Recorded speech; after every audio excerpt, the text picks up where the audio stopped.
दोस्तों, क्या आप कभी किसी ऐसे इंसान से मिले हैं जिसे टाइटैनिक के साथ हुए हादसे के बारे में पता ही ना हो?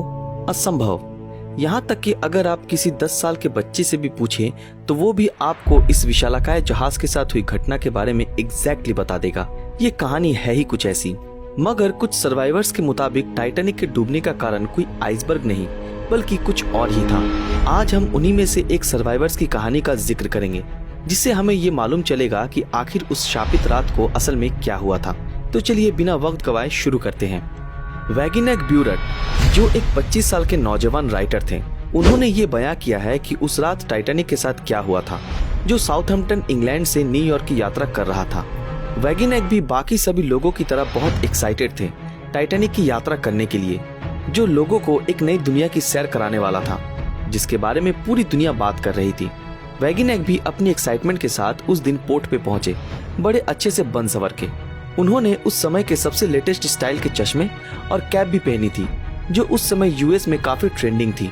टाइटैनिक पे वैगिनेक का कैबिन नंबर था 804, जिसमें उनके साथ 3 और लोग रहने वाले थे, जिसमें 2 इंग्लिशमैन और एक फ्रेंचमैन भी था, जो कि वैगिनेक और मॉरन एक ही उम्र के थे और वैगिनेक बहुत अच्छी फ्रेंच बोल पाते थे, इसलिए दोनों के बीच बहुत अच्छी दोस्ती भी हो गई।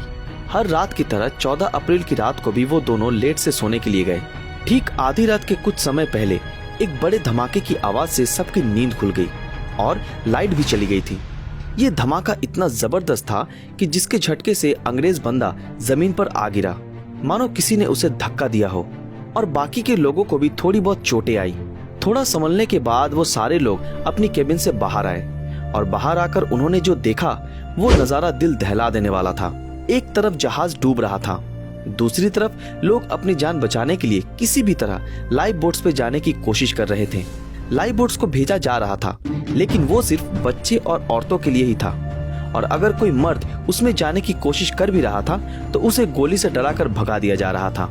इस सिचुएशन में वैगिनेक और मॉरन डर के मारे एक दूसरे की तरफ देखने लगे और दोनों के दिमाग में एक ही बात चल रही थी, यही कि उनके पास सिर्फ 2 चॉइसेस हैं। पहला कि वो इस डूबते जहाज में ही रुक जाएं और मौत को चुपचाप गले लगा लें, और दूसरा कि एक आखिरी कोशिश करे अपनी जान बचाने की और पानी में छलांग लगा दे। दोनों ही जीना चाहते थे और दोनों को ही तैरना अच्छी तरह से आता था, सो चॉइसेस तो एक ही थी। मॉरन ने बड़ी मुश्किल से 2 लाइफ जैकेट्स का जुगाड़ कर लिया और दोनों ने लाइफ जैकेट पहनकर पानी में छलांग लगा दी। लेकिन छलांग लगाते ही दोनों एक दूसरे से अलग हो गए, एक बड़े से वेव के चलते, जिस कारण ये दृश्य उनके लिए और भी डरावना बन गया, क्योंकि किसी के साथ होने से बड़े हादसे को भी झेलना आसान हो जाता है, लेकिन अकेले ऐसे दुर्घटना का सामना करना और भी कठिन हो जाता है। उस रात नॉर्थ अटलांटिक महासागर का तापमान -2 डिग्री सेल्सियस के आसपास था, जो जमा देने वाला था। वैगिनेक, जो अपनी जवानी के जोश में इस जमा देने वाली ठंडे पानी में तैरने की कोशिश कर रहे थे, लेकिन कितनी देर, धीरे धीरे वो कमजोर पड़ने लगे और हाथ पैर मारने के काबिल भी नहीं रहे, और ऐसे में उन्होंने अपनी लाइफ जैकेट भी खो दी थी। अब ऐसे सिचुएशन में उनके बचने का बस एक ही उपाय बचा था, और वो था कि अगर कोई लाइफ बोट आके उनकी जान बचा ले। धीरे धीरे वो बेहोश होने लगे और डूबने लगे, लेकिन उसी वक्त वो किसी चीज से टकराए। अरे ये क्या, ये तो कोई लाइफ बोट था। अभी आप सोच रहे होंगे, चलो अब तो इनकी जान बच जाएगी, लेकिन ये हैप्पी एंडिंग नहीं था मेरे दोस्त। वो लाइफ बोट पहले से ही पैसेंजर से भरा पड़ा था और उसमें सवार लोग वैगिनेक को बचाने की जगह उसे बोट से दूर ढकेल रहे थे ताकि वो बोट में ना चढ़ पाए। वो उन लोगों से दया की भीख मांगने लगा, लेकिन लोगों को उस पर जरा सा भी रहम नहीं आया। बोट पे सवार लोगों का ये मानना था कि अगर और एक भी इंसान उस बोट पे आया तो वो लाइफ बोट डूब जाएगा और सारे लोग मारे जाएंगे, और इसी के कारण वो लोग वैगिनेक को मरने की हालत में छोड़ के आगे चले गए। इसके बाद जो हुआ उसकी कल्पना कोई नहीं कर सकता, मानो एक चमत्कार हुआ। वैगिनेक की जब आंख खुली तो उन्होंने खुद को जिंदा एक अलग शिप पे पाया, और शिप थी कार्पेथिया, वही शिप जो टाइटैनिक से बचे भाग्यशाली लोगों को लेकर न्यूयॉर्क की तरफ जा रहा था। वैगिनेक जब उठे तब उनके सर में बहुत दर्द हो रहा था और उनका सर चकरा भी रहा था, लेकिन वो इस सोच में ही डूबे रहे कि आखिर उस रात हुआ क्या था और वो बच कैसे गए। लेकिन फिर भी उन्हें कुछ याद नहीं आ रहा था। अगले दिन कार्पेथिया सारे लोगों को लेकर न्यूयॉर्क पहुंचा। वैगिनेक को हॉस्पिटल इलाज के लिए ले जाया गया। ठीक 12 दिनों बाद उनके रूम में एक लेडी आई और आते ही जिन्होंने रोते रोते कहा, ओह माय डियर बॉय। ये वही लेडी थी जिन्होंने उस रात वैगिनेक को मरने की हालत से बचाया था। उनका नाम था मिसेस एस्टर, जिनकी उम्र 50 साल के आसपास थी। मिसेस एस्टर ने वैगिनेक को उस दिन की पूरी घटना बताई कि जब वो लाइफ बोट वैगिनेक को मरता छोड़ आगे जाने लगा, तब मिसेस एस्टर ने चालक से ये कहा कि वो डूबता इंसान मेरा बेटा है और वो उसको लिए बिना आगे नहीं जाएंगी।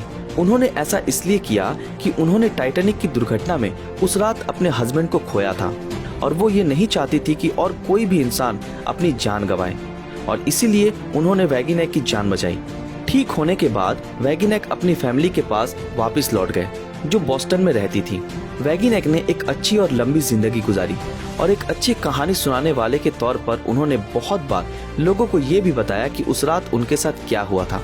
इंटरेस्टिंगली, उन्होंने कभी भी अपनी बात में ये जिक्र नहीं किया कि उस रात टाइटैनिक किसी आइसबर्ग से टकराया था, और उन्होंने हर बार अपनी बात में किसी बड़े धमाके का ही जिक्र किया है।